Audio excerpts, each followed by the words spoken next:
La presidenta de la Comisión Europea, Ursula von der Leyen, pronunció su discurso sobre el Estado de la Unión, en el que dio a conocer sus prioridades. Algunas son una Unión Europea de una salud más fuerte frente a la pandemia y la lucha contra el cambio climático, reduciendo las emisiones de gases de efecto invernadero.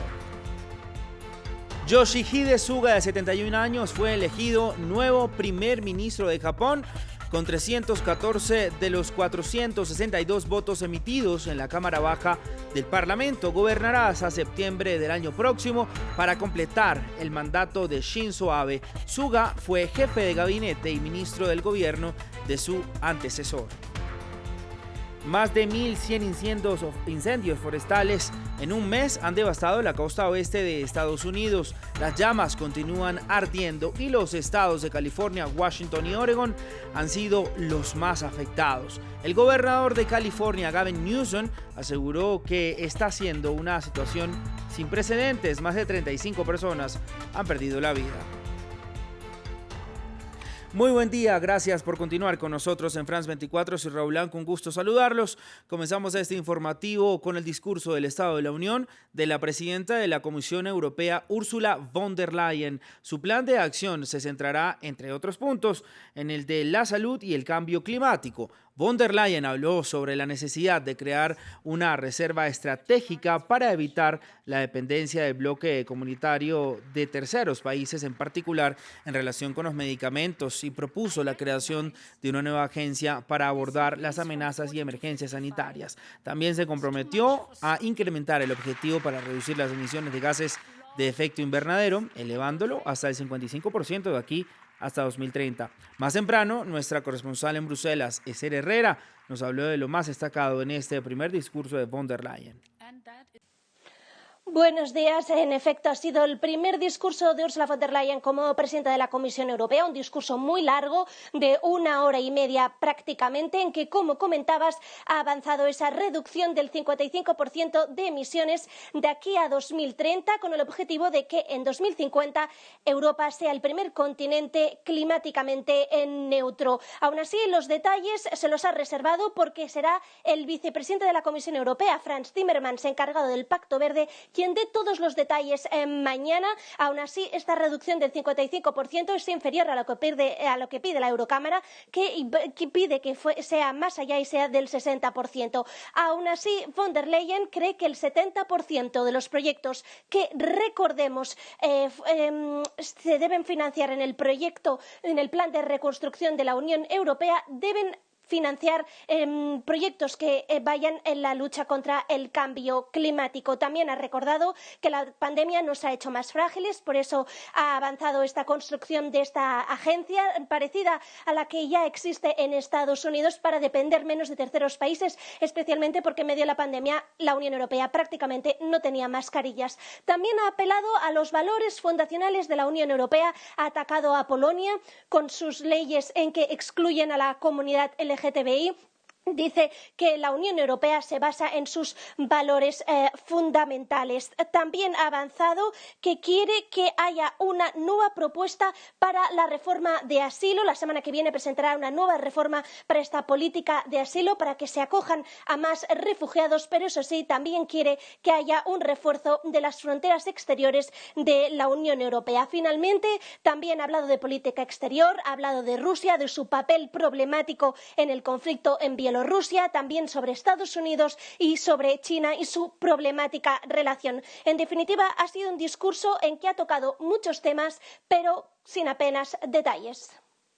Japón tiene un nuevo primer ministro. Yoshihide Suga es el ex portavoz del gobierno de Shinzo Abe y ha sido elegido formalmente primer ministro en la Cámara Baja del Parlamento este miércoles, 2 días después de ganar la carrera por el liderazgo del Partido Liberal Democrático gobernante. En el momento de votar, los aplausos que recibió Yoshihide Suga sonaron a aprobación por parte de su propio partido. Por lo demás, no hubo sorpresas, ya que Suga fue elegido el primer ministro de Japón número 99 por una mayoría abrumadora, con el principal líder de la oposición muy por detrás. Este hombre de 71 años es el primer nuevo mandatario de Japón en casi 8 años, aunque pocos esperan algo más que un simple cambio de cara. No creo que las cosas sean mucho peores ni mucho mejores, poco cambiará. Espero que el nuevo gobierno supere la crisis del coronavirus y celebren los Juegos Olímpicos sin grandes cambios en su política.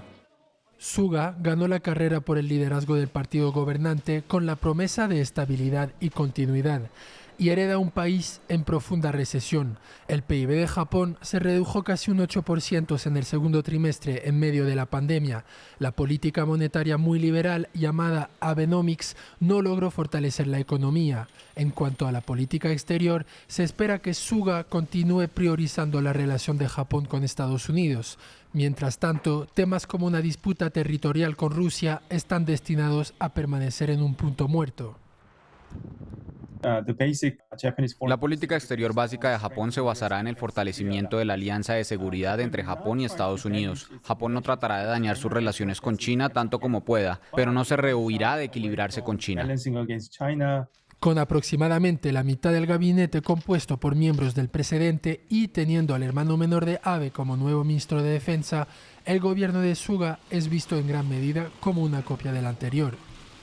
De Japón vamos hasta Estados Unidos, donde los incendios forestales en California, Oregon y Washington dejan al menos 35 muertos hasta el momento, mientras 97 grandes incendios en la costa oeste del país han consumido casi 2 millones de hectáreas. Sin embargo, este desastre natural se ha vuelto uno de los centros de la contienda electoral estadounidense. Por un lado, el candidato demócrata Joe Biden afirma que se deben al calentamiento global, consecuencia del cambio climático, y acusó al presidente Donald Trump de no estar al frente de la situación, mientras que Donald Trump niega que el cambio climático sea la causa de estos fuegos. Al respecto, conversamos con nuestra corresponsal Susana Mendoza, quien nos comentó sobre la politización de este desastre ambiental. Los incendios de la costa oeste no solo están arrasando cientos de miles de hectáreas, también están polarizando a la clase política. Por ejemplo, Trump asegura que estos incendios se deben principalmente a la mala gestión de las zonas boscosas, mientras que otros políticos, sobre todo de corte liberal, aseguran que estos incendios se deben principalmente al cambio climático. Pero lo cierto por ahora es que hay casi 2 millones de hectáreas que han sido arrasadas en estos mega incendios en los estados de Oregón, California y Washington. Tan solo en California hay 29 grandes incendios que arden casi sin control, mientras que en Oregón son 5 mega incendios los que carbonizan el estado. Ahora mismo los bomberos, miles de bomberos que están desplegados en estos 3 estados, trabajan desesperadamente por controlar los incendios, y también se puede ver aquí otra de las consecuencias de estos fuegos es principalmente el denso humo y las cenizas que hacen el aire casi irrespirable, sobre todo en California. Y cambiamos ahora de información porque el colombiano Javier Ordóñez, que murió a manos de la policía el pasado miércoles en Bogotá, fue velado el martes por su familia y amigos. Por el dictamen de medicina legal, la alcaldesa de Bogotá, Claudia López, catalogó su muerte como un homicidio. Mientras tanto, el gobierno nacional abrió de nuevo el debate sobre la reforma estructural a la policía. El informe es de Andrea Maya. Con una ceremonia privada, la velación de Javier Ordóñez se realizó una semana después de su muerte. El cuerpo del hombre de 43 años fue entregado el pasado viernes. Las exequias se retrasaron mientras llegaban algunos familiares que viven en otros países. Sus allegados le dieron un último adiós y aún no entienden la brutalidad de los 2 policías que lo detuvieron en la madrugada del miércoles 9 de septiembre. Antes que nada, espero que pase en realidad lo que todos esperamos, que los cojan presos, que paguen una justicia como debe ser, porque esto no fue un procedimiento policial, sino fue un asesinato. Lo mataron.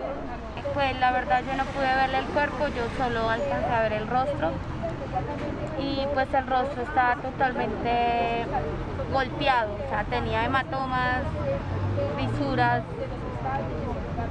en el rostro. El cuerpo de Ordóñez presentó contusiones en la cabeza, costillas fracturadas y el hígado reventado. La alcaldesa de Bogotá, Claudia López, se refirió a su muerte como un asesinato. El clamor por que haya justicia en este caso se extendió por todo Colombia. Decenas de protestas contra la violencia policial se registraron en varias ciudades del país. En 48 horas, los enfrentamientos entre manifestantes y la policía dejaron 13 muertos y más de 400 heridos. Ahora, en el Senado colombiano, se debate una vez más sobre una reforma estructural a la Policía de Colombia. En el Congreso hay varias propuestas, como cambios en las prácticas de los oficiales y que el organismo quede a cargo del Ministerio del Interior y no del de Defensa como es actualmente. Pero habrá que esperar si se logra una mayoría para que la discusión empiece, luego de que el presidente colombiano Iván Duque se negara a acoger una propuesta de reforma.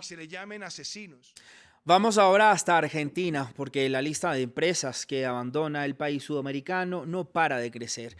Aerolíneas, fábricas y grandes almacenes se suman a una tendencia que tiene como razones la crisis económica y el coronavirus. La empresa chilena Falabella fue la última en anunciar el cierre de 4 de sus locales en Argentina en los próximos meses y la búsqueda de un comprador, de un socio estratégico también, que haga viable la operación de sus tiendas en ese país. Para entender un poco más lo que ocurre con la inversión extranjera en Argentina, saludo en este momento a Ramiro Marra, él es broker de bolsa y también analista en finanzas. Señor Marra, gracias por estar con nosotros en France 24 y le pregunto, ¿por qué entonces se van de Argentina estas empresas extranjeras? ¿Cuál es la principal razón? Le pregunto si a lo mejor los altos impuestos. Bueno, gracias por comunicarse. La realidad es que la Argentina ha quedado en un contexto muy frágil después de la pandemia y en consecuencia de la cuarentena. La Argentina ya viene de 10 años de una caída de su economía con altas tasas de inflación y con, como bien planteabas vos, con gran presión tributaria. Las cuentas contables en Argentina no cierran en términos económicos. Por más que hayamos arreglado el tema de nuestra deuda, todavía tenemos cuentas pendientes que tenemos que resolver para poder fomentar que las empresas inviertan. Hoy estamos en un proceso que algunas empresas, algunas principales empresas y muchos comercios tuvieron que cerrar sus puertas porque el negocio no es que no les cerraba simplemente en la cuarentena, sino que ya hace varios años que viene de manera negativa. Ahora le pregunto entonces, ¿para dónde va el país? ¿Se puede recuperar fácilmente o esta tendencia va a empeorar? Bueno, nosotros tratamos de ser optimistas y entender que son todos parte de ciclos. Después de un ciclo tan malo, estamos esperando que aparezca el ciclo positivo. La verdad que estamos tocando pisos, la economía argentina muy pocas veces estuvo en esta situación y también en algún momento van a empezar a aparecer las oportunidades y debes estar contando por qué se van las empresas, sino por qué están viniendo. Estamos en un momento difícil, pero eso no quiere decir que la Argentina tenga que seguir por el mismo camino. En algún momento esto va a cambiar, es parte de las consecuencias de malas gestiones por parte de los gobiernos, sí. De consecuencia de la cuarentena, pero bueno, ahora estamos en búsqueda de soluciones. Ramiro, gracias por la información, que tenga usted un feliz resto de día. El presidente de Nicaragua, Daniel Ortega, amenazó con cadena perpetua a los opositores al promover una reforma legal para castigar a sus adversarios, a quienes señaló de cometer crímenes de odio. Las declaraciones de Ortega se produjeron en un extenso discurso con motivo del 199 aniversario de la independencia y por su parte el gobierno de Estados Unidos acusó a Ortega de recrudecer la represión en este país centroamericano y de haberse convertido en otro dictador. El huracán Sally de categoría 2 tocó tierra en la costa del Golfo en Alabama, en Estados Unidos, mientras azota con lluvias e intensas marejadas. Según las autoridades, el fenómeno natural podría causar devastadoras inundaciones. De acuerdo al boletín del Centro Nacional de Huracanes, Sally tiene vientos máximos sostenidos de 168 kilómetros por hora y se mueve al noreste. El huracán que se formó al sur de la Florida, donde se produjo intensas lluvias durante el fin de semana, es uno de los 5 ciclones actualmente activos en el Atlántico. El ganador del Tour de Francia 2019, el colombiano Egan Bernal, se retiró esta mañana de la competición, antes de la etapa 17 que tendrá lugar hoy entre Grenoble y Méribel, y es considerada la gran batalla entre favoritos. Bernal, de 23 años, era el favorito, pero desde el comienzo tropezó con rivales más fuertes que él y con un equipo, el Jumbo Visma de Primož Roglič, más fuerte que el suyo, el Ineos. Y de esta manera entonces llegamos al final del informativo en France 24. Continúe con nosotros para más actualizaciones de noticias. Feliz día para todos.